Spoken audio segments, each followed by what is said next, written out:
Shalom semuanya, sekarang kita mau menyembah Tuhan. Dan sebelum kita devotion, kita berdoa dulu. Tuhan Yesus, terima kasih Tuhan untuk kasih anugerah-Mu Tuhan yang masih Kau berikan kepada kami Tuhan. Terima kasih Tuhan untuk setiap nafas kehidupan, dan terima kasih untuk kesempatan yang masih Kau berikan kepada kami Tuhan Yesus. Sebentar kami akan menyembah-Mu Tuhan, biar apa yang kami naikkan Tuhan itu keluar dari hati kami Tuhan, di dalam nama Tuhan Yesus. Haleluya, amin.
Shalom, selamat pagi anak-anakku, selamat pagi Bapak Ibu yang ada di rumah. Jumpa lagi dengan saya Ripka Helena.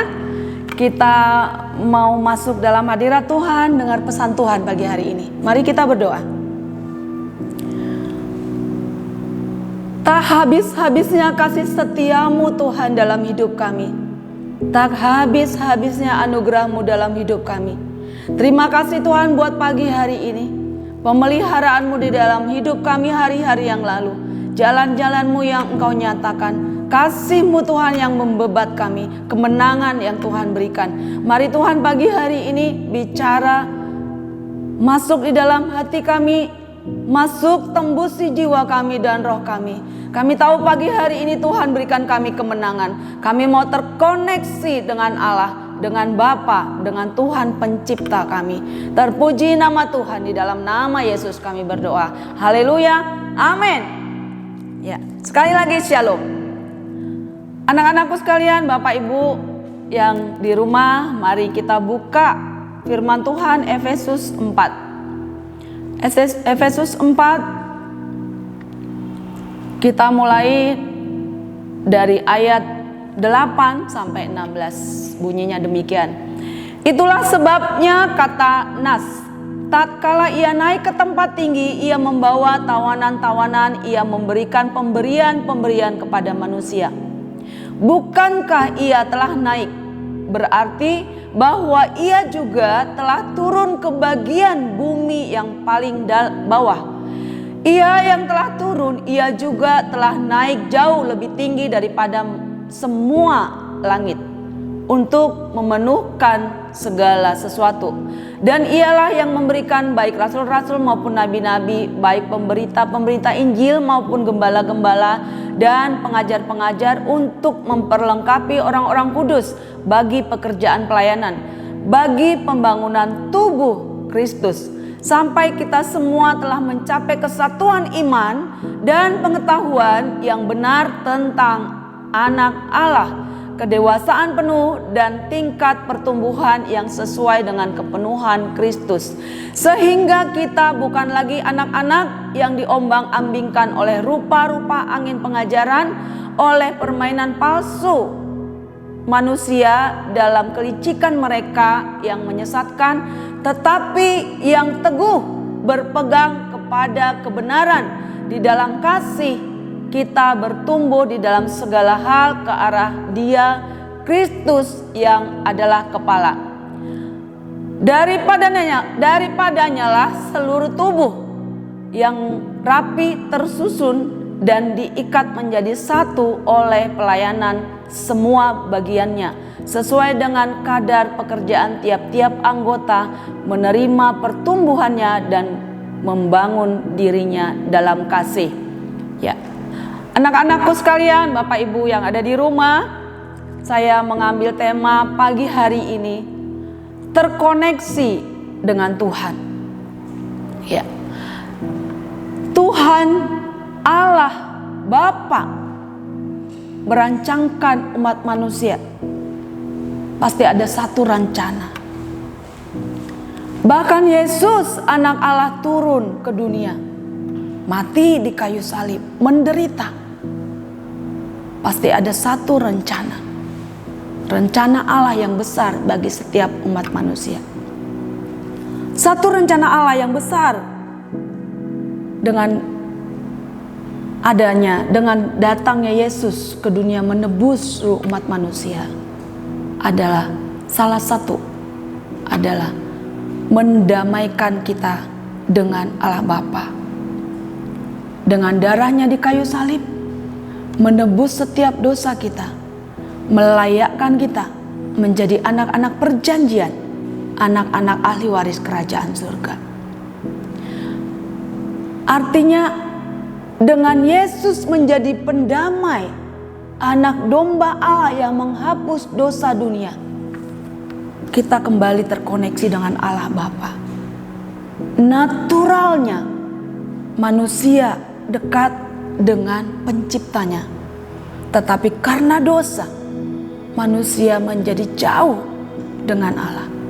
Bapak Ibu, kita melihat apa yang ada di sekeliling kita hari-hari ini. Mungkin sudah tidak asing lagi untuk kita anak-anak mendengar kata lockdown. Lockdown di kota, lockdown di gereja, lockdown di sekolah. Kata lockdown, menutup hubungan, tidak terkoneksi.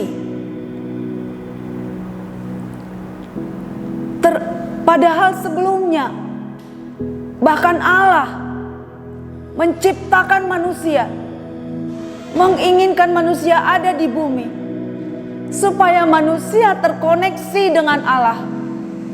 Dan hati Bapa, rencana Allah lewat manusia sampai kepada bumi.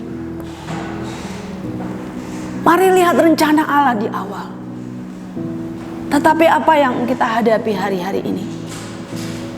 Artinya kita sedang menghadapi musuh yang besar. Ada satu rancangan perbuatan orang fasik. Ada satu rencana yang jahat terhadap manusia dan dunia untuk memisahkan rencana Allah dari umat manusia. Untuk memisahkan kita yang adalah tubuh dengan kepala. Saya bacakan di ayat 15 berkata demikian. Tetapi dengan teguh berpegang pada kebenaran di dalam kasih Tuhan, bertumbuh di dalam segala hal ke arah Dia Kristus yang adalah kepala. Yesus Kristus adalah kepala dan kita adalah anggota-anggotanya. Seharusnya kepala harus menyatu dengan anggota tubuh, maka seluruh anggota tubuh ini bisa berfungsi. Mata, tangan, kaki, semua digerakkan oleh unsur yang bergerak di kepala, yaitu otak. Artinya apa? Ketika dunia ingin mencoba memisahkan, melockdown, mari lihat dengan mata rohani.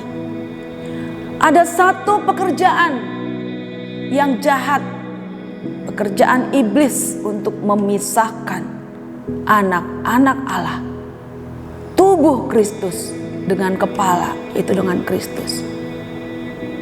Nah, anakku sekalian, mari kembali lihat, saya mengajak kita semua, lihat apa yang terjadi di sekelilingmu. Maukah engkau dikalahkan oleh perintah dunia ini? Mungkin gereja bisa menghentikan ibadah, sekolah bisa pemerintah menghentikan sekolah, banyak hal dihentikan.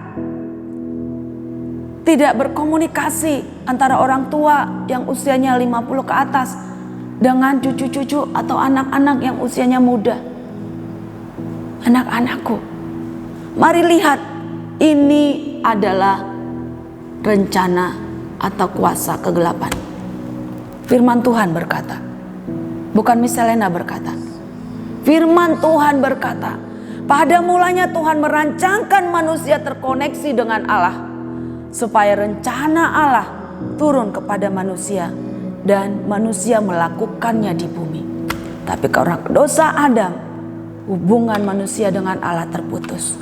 Lalu Yesus datang, anak domba Allah itu turun ke bumi, mendamaikan saya, mendamaikan seluruh umat manusia, sehingga kita kembali berdamai dengan Allah, dan otoritas kuasa yang di dalam Kristus itu ada di dalam engkau. Dengan demikian, mari lawan musuhmu hari-hari ini. Gereja boleh melockdown, tidak ada ibadah.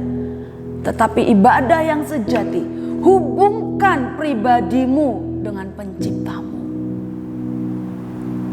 Hubungkan, koneksikan tubuh, jiwamu dan rohmu dengan penciptamu. Supaya apa?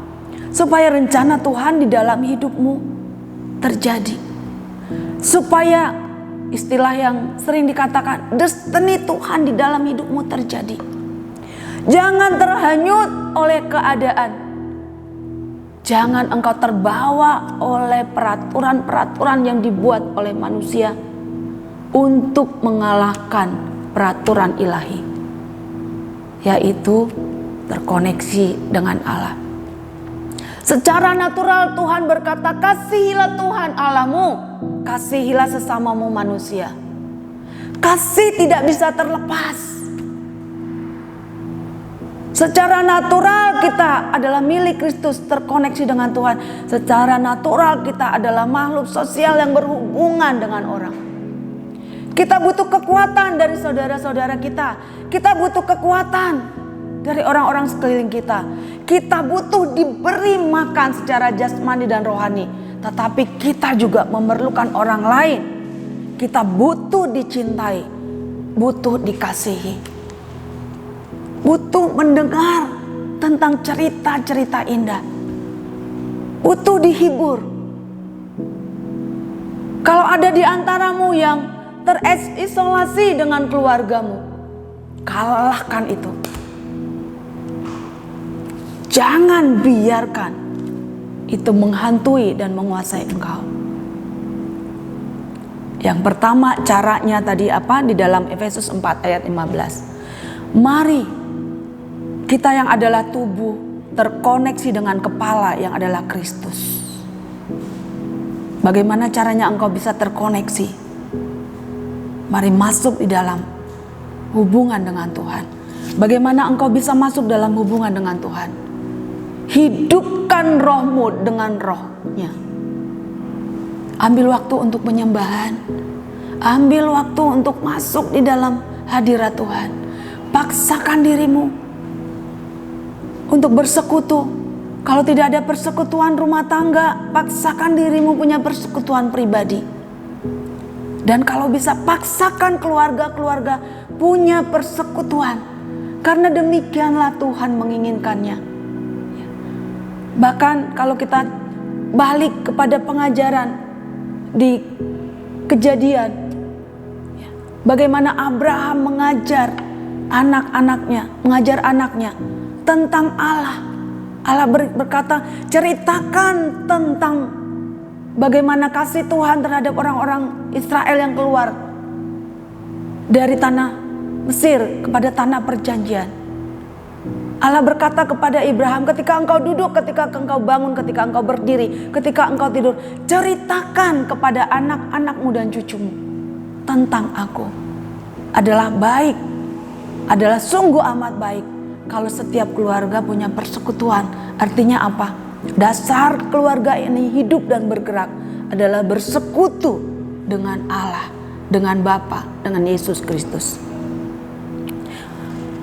Yang kedua, ayat 16 berkata, daripadanya lah seluruh tubuh yang rapi, tersusun dan terikat menjadi satu oleh pelayanan semua bagian sesuai dengan kadar pekerjaan tiap-tiap anggota, menerima pertumbuhan dan membangun dirinya dalam kasih.